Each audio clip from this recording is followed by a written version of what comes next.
Stage پر بیٹھے ہوئے باوقار علماء اہل سنت، بڑے بھائی راشد رضا اسماعیلی صاحب اللہ، قاری ابراہیم صاحب، مولانا ارمان صاحب، معاشر صاحب، حافظ فیصل صاحب اور دیگر حضرات، سامعین و سامعات، سب کو السلام علیکم ورحمۃ اللہ۔ وعلیکم السلام ورحمۃ اللہ تعالی وبرکاتہ۔ یہ بڑی سعادت کی بات ہے کہ آج کی ایک حسین تقریب میں ہم اور آپ بیٹھنے کا شرف حاصل کر رہے ہیں۔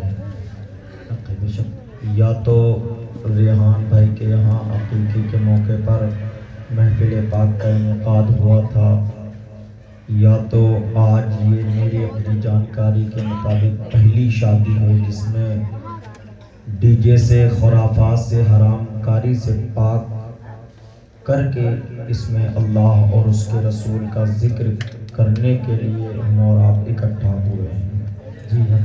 اللہ تبارک و تعالی آپ کی اس نیند کی قربانی کو قبولیت کا شرف عطا فرمائے۔ آمین ثم آمین یا رب العالمین۔ ذرا سب لوگ آمین کہہ دیں، آمین، اور دھیرے کہہ دیں، آمین۔ میں اپنی بات شروع کرتا ہوں۔ الحمدللہ رب العالمین والعاقبۃ للمتقین والصلاۃ والسلام علی سید المرسلین من کان نبیا وآدم بین الماء والطین، اما بعد فاعوذ باللہ من الشیطان الرجیم، بسم اللہ الرحمن الرحیم۔ قال النبی صلی اللہ تعالی علیہ وسلم تنکح المرأة لمالها ولجمالها ولنسبها ولدینها فاظفر بذات الدین۔ صدق اللہ العظیم۔ درود شریف پڑھ لیجیے۔ اللہم صلی علی سیدنا شفیعنا مولانا محمد صلی اللہ تعالی علیہ وسلم۔ ایک سب سے بڑی بات میں آپ کو بتا دوں، اس کے بعد میں اپنی بات شروع کروں۔ بارہا اگر میری تقریر آپ نے سنی ہوگی اپنے گاؤں میں، علاقے میں، تو آپ کو یہ بات بخوبی معلوم ہوگی کہ بارہا میں یہ بات ضرور کہتا ہوں کہ محفل میں جب آئیں تو باادب ہو کر آئیں، سر پر ٹوپی ہو، بیٹھنے کا طریقہ یہ ہو کہ منہ کے اندر تمباکو جیسی چیز، یعنی ہم اپنی زبان میں کہہ دیں تو ایسی غلاظت سے ہم ان پاک محفلوں کو پاک رکھیں۔ ہونا چاہیے کہ نہیں ہونا چاہیے؟ اور میں چنہی والا اور پان پکار والا مولوی نہیں ہوں کہ کہہ دوں کھا کے بیٹھو نیند نہیں آئے گی۔ نہ کھاؤ، پھر جگو، تب سمجھو کہ نیند کی قربانی کسے کہتے ہیں۔ ہے کہ نہیں؟ غلط تو نہیں کہہ رہا ہوں؟ اگر غلط کہہ رہا ہوں تو آپ حضرات بتا دیجیے۔ تو اپنے منہ کو بالکل صاف رکھیں، پاک رکھیں، تاکہ زبان سے سبحان اللہ کہیں۔ کتنے لوگ کہیں گے؟ کتنے لوگ نہیں کہیں گے؟ ہاتھ اٹھا کے بتا دیں۔ ہاں سب لوگ کہیں گے نا انشاءاللہ۔ میں نے نبی پاک صلی اللہ تعالی علیہ وسلم کے حدیث پاک پڑھی۔ اللہ کے حبیب صلی اللہ تعالی علیہ وسلم ارشاد فرماتے ہیں کہ شادی کے 4 داعی یہ ہیں، شادی 4 وجہ سے کی جاتی ہے۔ ایک تو عورت کی خوبصورتی کی وجہ سے، غور کریے گا، آپ میری طرف توجہ دیجئے گا، ادھر ویڈیو کی طرف توجہ نہیں دینا، آپ کو ادھر ادھر نہیں دیکھنا ہے، آپ کو مجھ سے مخاطب ہونا۔ نبی فرماتے ہیں یا تو عورت کی خوبصورتی کی وجہ سے اس سے شادی کی جاتی ہے، یا اس کے مالداری کی وجہ سے، یا عالی نسب ہونے کی وجہ سے، یا عورت کے دیندار ہونے کی وجہ سے۔ لیکن نبی فرماتے ہیں فَاظْفَرَةٌ بِذَاتِ الدِّينِ، اپنی امتیوں کو مخاطب کر کے فرماتے آقا کہ اے لوگوں، تم دیندار عورتوں کو پسند کیا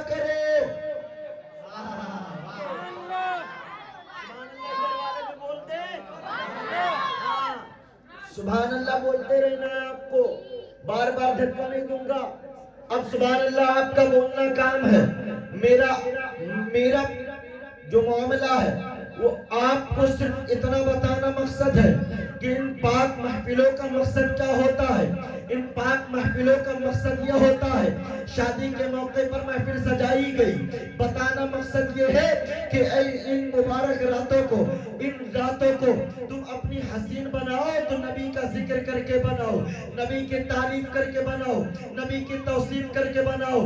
نبی کی جب تعریف و توصیف بیان کر کے تم اس محفل کو پاک کر لو گے تو تمہاری رات بھی کامیاب ہوگی, تمہاری شادی بھی آبادی میں بدل جائے گی. اور یاد رکھنا ہے مسلمانوں, جس شادی میں اللہ اور اس کے رسول کا ذکر نہیں ہوتا, دنیا والوں کا ذکر ہوتا ہے, دنیا کی خرافاتوں کو سجایا جاتا ہے, اس میں لوگ شریک ہوتے گئے, تو ان محفلوں میں اللہ کے حبیب صلی اللہ علیہ وسلم فرماتے گئے اللہ رب العزت کے مقدس فرشتے شریک ہوتے گئے اور ان میں اللہ رب العزت عذاب نازل فرماتا ہے. غلط لگے تو بول دیجئے گا.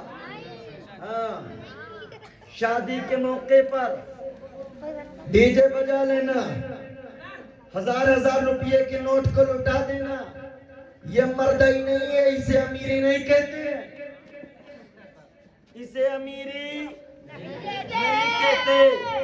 ورنہ فرعون نے خدائی کا دعویٰ کیا تھا, نہ زمین نے قبولا نہ تو پانی نے قبول کیا. اس سے بڑا امیر کوئی ہے؟ تو جب اس سے بڑا کوئی امیر نہیں تو ظاہر سی بات ہے تو پھر ہم دعویٰ نہ کریں بہت بڑے امیر ہیں, بہت بڑے تجرم خواہ ہیں.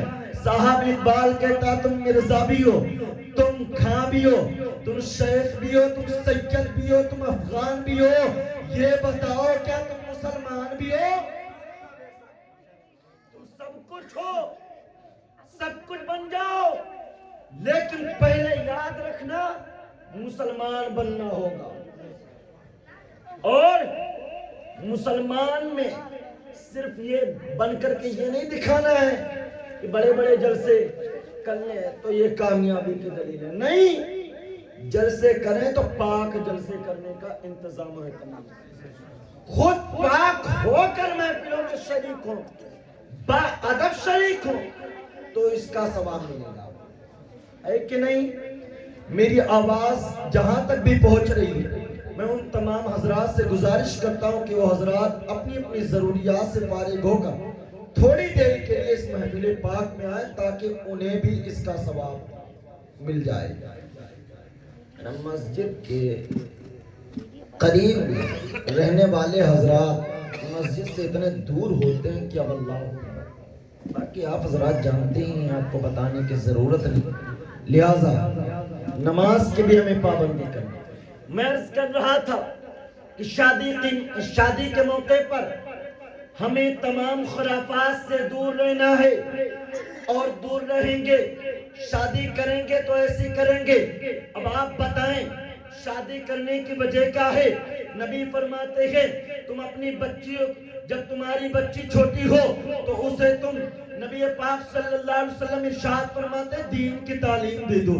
دین کی تعلیم دینے کے بعد میں نبی فرماتے جب حد بلوغ پہنچ جائے تو اس کی شادی کر دو. جب تم شادی کر دو گے تو یاد رکھنا مسلمانوں, نبی فرماتے ہیں اس بچی کی شادی کرنے کی خوشی میں تمہاری مغفرت کر دی جائے گی. پیدا ہو بچی تو رحمت, بچی جوان ہو تو رحمت, شادی کر کے اسے اپنی سسرال بھیج دو تو رحمت, یعنی بچی ہر حال میں رحمت. ابھی یہ الگ بات ہے, روپیہ خرچ ہوگا, پیسہ خرچ ہوگا, لیکن یاد رکھنا شفاعت سے بڑی کوئی چیز نہیں ہے. ہر انسان چاہتا ہے جنت میں جانے کے لیے مصطفیٰ کا دیدار کرنا چاہتا ہے. مرنے کے بعد ہم نبی کے چاہنے والا چاہتا ہے کہ قبر کے اندر مصطفیٰ کے دیدار سے سرفیاب ہونا ہے. مصطفیٰ کے دیدار, مصطفیٰ کا دیدار اگر قبر کے اندر ہو گیا تو قبر کی منزل بھی آسان ہوگی, حشر کی منزل بھی آسان ہوگی. اور جب یہ منزلیں آسان ہو جائیں گی تو نبی کے ہاتھوں سے جامع کوثر پیئیں گے, اللہ رب العزت کا دیدار کریں گے, پل صراط سے آسانی سے گزر جائیں گے, میزان پر ہمارے جو اعمال تولے جائیں گے وہ آسانی سے تول جائیں گے. یاد رکھو مسلمانوں, اگر اعمال درست ہوں گے تو یہ امید لگائے رکھنا, اگر اعمال ہی ہم نے اور آپ نے اپنے خراب رکھے ہیں تو ہر انسان اپنے بارے میں بہتر جانتا ہے.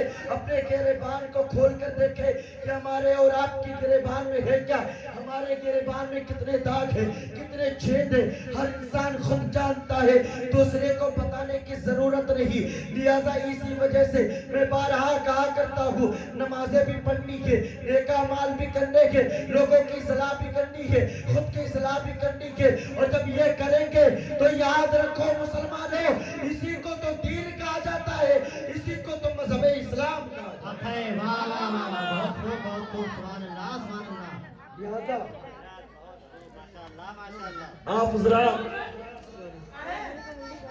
بڑے خوش نصیب ہیں کہ آج نور علی چا کے دروازے پر اس محفل پاک میں شریک ہیں, اس محفل کو سجانے والے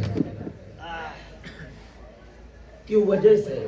اب آپ سماعت کریں, جو آپ بیٹھے ہیں تو کیا آپ فری بیٹھے ہیں؟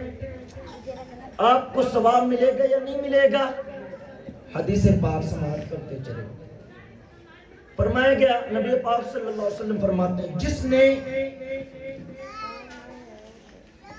نیک کام کی محفل کو سجایا, اس میں لوگ شریک ہوئے تو اس سجانے والے کو ثواب ملے گا, سننے والے کو, شریک ہونے والے کو ثواب ملے گا. سماعت کریں, بڑی پوائنٹ کی بات آپ کو بتا رہا ہوں. اس کو بھی ثواب ملے گا جس نے سجایا, جو سننے آیا, جو اس میں شریک ہو, اسے بھی ثواب ملے گا. اب ان سب کا ثواب ملا کر وہ سارا ثواب اس کو سجانے کا بھی ملے گا اور ان سب کو بلانے کا بھی ملے گا. اب آپ اسی کو پلٹ دیں. جس نے پوری محفل سجائی, کھلے لفظوں میں بات کی جائے, اجازت ہے. جس نے ڈی جے کی محفل سجائی, پتوریا کو بلایا, رنڈی سے ٹھمکے لگوائے, اس میں پیسے لٹائے, اس محفل کو سجانا بھی حرام ہے. جو آئے وہ تو گنہگار ہوئے ہی. نبی فرماتے ان سب کا گناہ اس سجانے والے کے سر پر ڈالتا ہے. صحیح ہے, بالکل سچ ہے. بھائی دین کی محفل سجاؤ گے تو نہ ثواب ملے گا, دین کی محفل کا تو ثواب اللہ تعالیٰ نے ذمہ لیا ہے. یہ دنیا کی کسی خرافات کا ہم اپنا وقت 2 سے 2.5 گھنٹہ 3 گھنٹے کا وقت موبائل میں پکچر دیکھنے پر دے سکتے ہیں, تو کیا مصطفیٰ کی محفل کو سجا کر مصطفیٰ کا ذکر نہیں کر سکتے؟ کر سکتے ہیں, بالکل. اس کی برکتیں لے سکتے ہیں. اور جب اس کی برکتیں مل جائیں گی تو جس نے نبی کی محفل سجایا, اللہ رب العزت نے اس کو یہ مقام عطا کر دیا.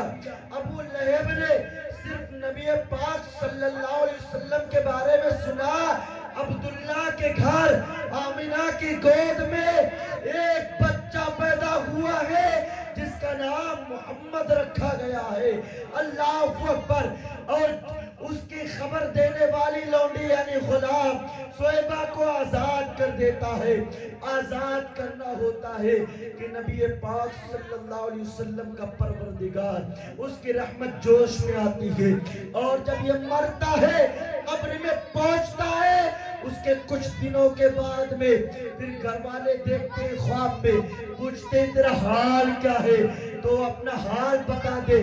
وہ کہتا ہے لوگوں میرا حال کیا پوچھتے ہو, میرا حال تو بڑا برا ہے, لیکن ہاں ہر پیر کی روز یعنی سوموار کی روز مجھے میری داہنی انگلی سے کچھ مٹھاس سے محسوس ہوتی ہے, اسے میں چوستا ہوں, مٹھاس محسوس ہوتی ہے, میرے عذاب میں تخفیف کر دی جاتی ہے, کمی کر دی جاتی ہے.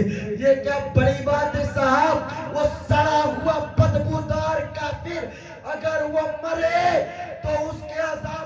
نبی کر دی جائے اور نبی کا کلمہ پڑھنے والا, نبی کو اپنے دل میں, نبی کو اپنی جان سے زیادہ پیار کرنے والا انسان اگر مر کر قبر میں جائے, نبی کی محفل سجانے والا اگر مر کر قبر میں جائے تو اس کی مغفرت ضرور ہوگی انشاءاللہ. عظمت اللہ. 3 منٹ اشترا ہوگا.